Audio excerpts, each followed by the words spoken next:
So, folks, the nerfs are in. We know which cards are getting nerfed, and yeah, some good news I think for a lot of people. Lunacy, Flinger, Paladin, and more, which we'll get into. Starting off here with deck of Lunacy going from 2 to 4 mana, and anytime you skip a mana with a nerf in Hearthstone, that's a big nerf. 1 mana can make a big difference. 2, of course, makes an enormous difference, and for deck of Lunacy, this is drastically going to slow down those use cases where Lunacy really tends to swing games, because it does often take a couple turns for the Lunacy mage to get things rolling. In other words, they have to draw enough of their Lunacy discounted cards to actually start playing them and swinging the game. And you're going to be delaying that by 2 turns right off the bat, because they have to wait 2 turns to play Lunacy. And then on top of that, they're also going to be taking a much bigger tempo sacrifice to play Lunacy for 4 mana instead of playing it for 2. In other words, squeezing it into your 2 mana turn, you're often not sacrificing too much. Your opponent's just kind of playing a small minion or maybe hero powering. And now by the time you're playing this on turn 4, your opponent's playing threats. They're doing stuff. They're really accelerating the pace of the game, and it's putting you further behind. So you're going to have to swing even harder off of your Lunacy cards. You're doing that a turn or 2 later than normal, or maybe even 3 turns or more later than normal, all of which I think drastically reduces the power level of deck of Lunacy. I don't know if this totally kills the card, because there are still those instances where the deck is fine without Lunacy, and playing even Lunacy on like turn 8 or turn 10 or something gives you enough extra oomph in the deck that it's worth it. And it might still be worth it. You're on an 8 mana turn. You don't have a lot to do anyway. Lunacy for 4 will still make sense in some matchups. So I suspect Lunacy still gets played in the deck as a way to just turn your cards into bigger stuff, thereby creating more value, more efficiency as a game wears on top of No Minion Mage, which is a solid deck in its own right, even without Lunacy. We may see the lists shift a little bit just to make the numbers for certain cards line up better, make them more efficient in a non-Lunacy world, or just come down a little bit sooner than Lunacy might enable. But the cool thing is this really removes that like crazy swing, crazy spike of Lunacy in the early game, and I think it does it really well, because it's going to be hard in some matchups to fit Lunacy in at all. At 4 mana, and the swings just come so much later that aggro decks are going to have time to just push and push and push, and create those lethal outs and that lethal pressure before the mage has a chance to stabilize and swing on the back of this card. So this, I think, is a fantastic nerf for Lunacy. It will remove virtually all of the problems for the card, as far as I'm concerned, in regards to its spiky early game win rate, and will make it a functional piece of the No Minion Mage puzzle, as opposed to the driving force behind the deck and the sort of meta dominant card that it is today. So Lunacy could get cut from some lists at this rate. I think it's just a lot slower. I think it will still be played a little bit just as that late game out, instead of that early game thing that your entire deck is built to enable. So an okay card now, instead of just a ridiculously powerful card as before. So beyond that, here we got our buddy Flinger going from hitting face, if you want, to only hitting minions. And this was a pretty common suggestion Blizzard took here for this card, and I think one that makes a lot of sense.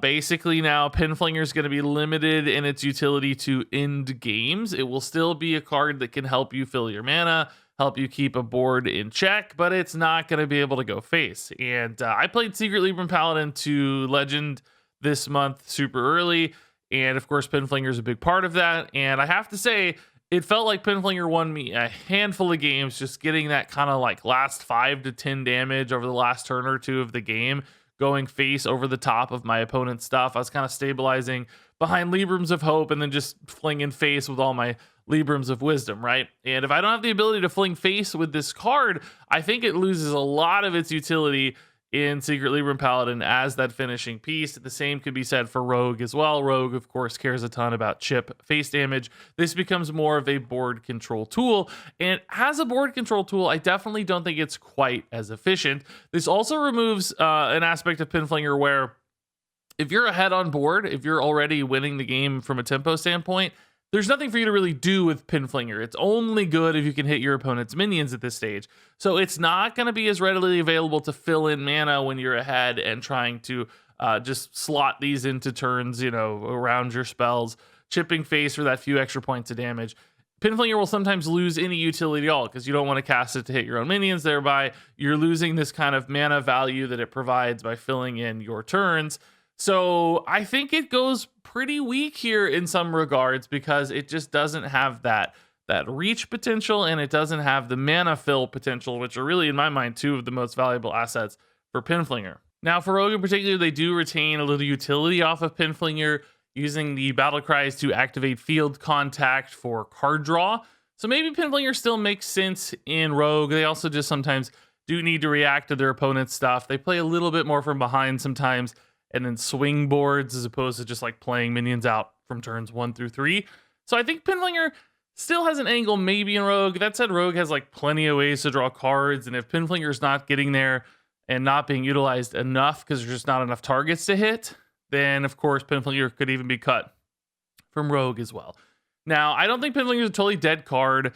I think it'll still make sense very occasionally in certain lists, but I think it loses a lot of power in the two primary lists that it cares about, or they care about it right now. So Pinflinger might go away for a little bit, pop back in here and there. I think he'll be a far less commonly seen card than we see today, which I'm really excited about because he is awfully annoying.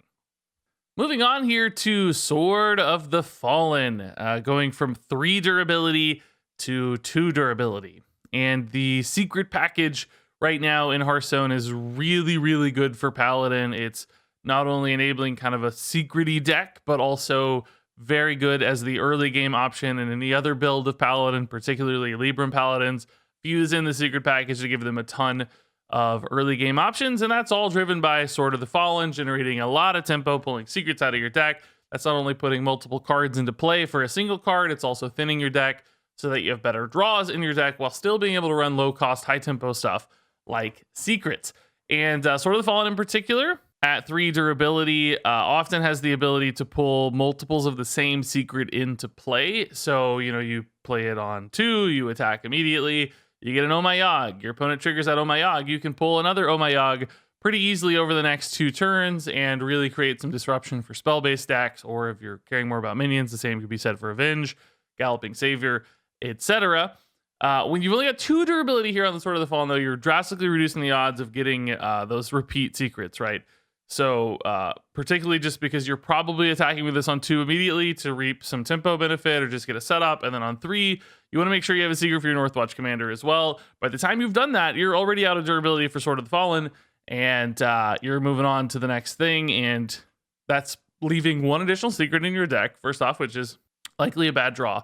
And you're not getting a full secret package out of Sword of the Fallen either if your opponent doesn't activate them, and you're not getting any repeat secrets unless you get super duper lucky because your opponent only has 1 turn to activate that secret as opposed to multiple turns to activate that secret. So in other words, I think it makes Sword of the Fallen a lot easier to play around and delivers, of course, a lot less value on the side of the Paladin. So kind of a 2-part hit there to Sword of the Fallen. That said, I still think it's a pretty solid card, honestly. I think still, getting 2 secrets into play for only 2 mana, being able to run them without necessarily ruining your draw is really nice. And there are still some secret payoff cards like Northwatch Commander that seem particularly worth it on the back of Sword of the Fallen. So I do think this still gets played probably as a 2 durability weapon. It just lowers the power level of Paladin in general, which is fantastic, along with Pinflinger in particular. Secret Libram Paladin, I think it's notably weaker than it was, which is good news because right now it was just like crazy high win rates. And this is a good fix, subtle fix. I think pushing Sword of the Fallen to 3 mana would have been a mistake because that would have conflicted with Northwatch Commander and kind of broken the entire secret package. This still enables you to do that stuff, just pulls back on the power level a little, which is, I think, a good fix. So next up, we have the watch posts. Both of the watch posts, Morshan and Farwatch. There's a third? There is a third, but nobody plays it, so it's not getting nerfed. But Morshan and Farwatch are each losing 1 health. Watch post going from 4 to 3 health, and watch post going from 5 to 4 health.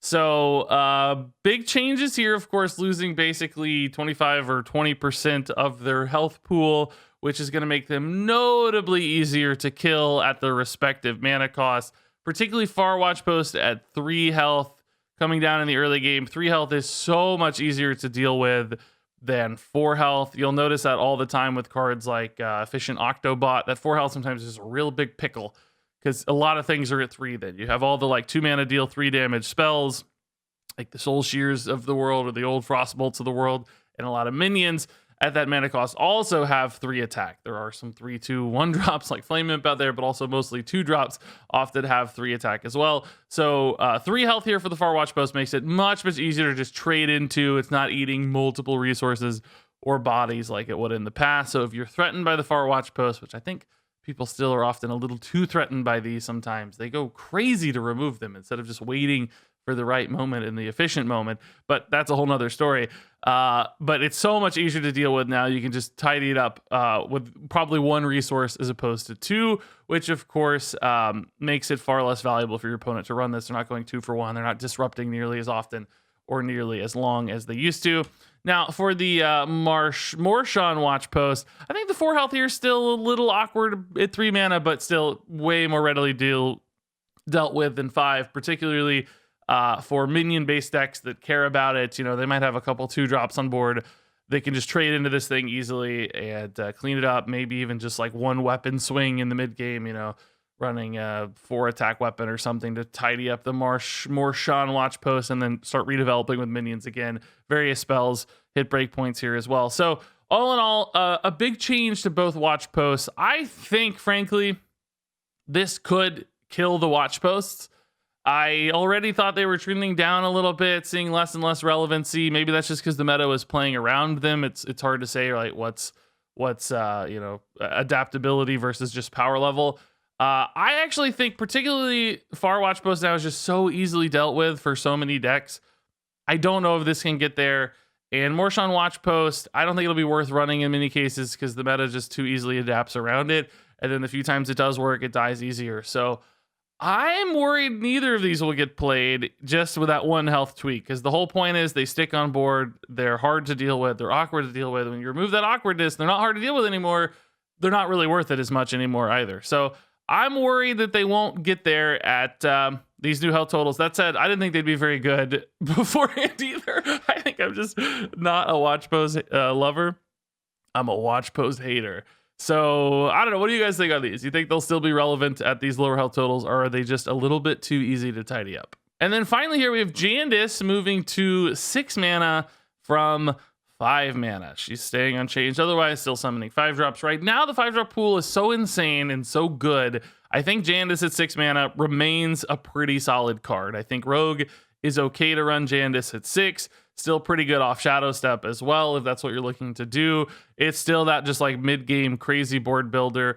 It might leave some gaps in the mana occasionally. I don't play a ton of Rogue right now, but I think Rogue can fill in okay with secret passages and stuff and just wait 1 more turn for Jandice. Gives the opponent a little more time to find resources. So of course, Jandice is weaker. They might find that way to deal with it or establish some pressure of their own that deals with the Jandice. But at 6, it's still very efficient if you think about it. It's just getting 2 really solid bodies. Jandice herself is fine. There's a lot of upside here, even at 6.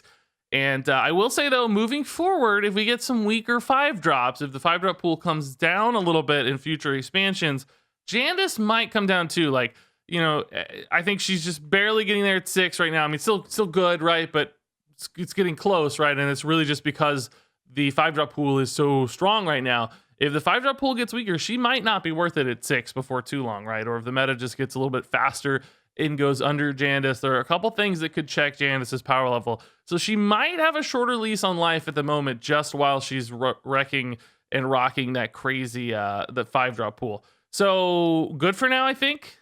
But enjoy your Jandice while you can. I'm afraid she might not hold up as well in the future. And if there are any Rogue players out there who have even more insights into Jandice at the moment. I mean, of course, Mage too, but she's not being played much in Mage lately.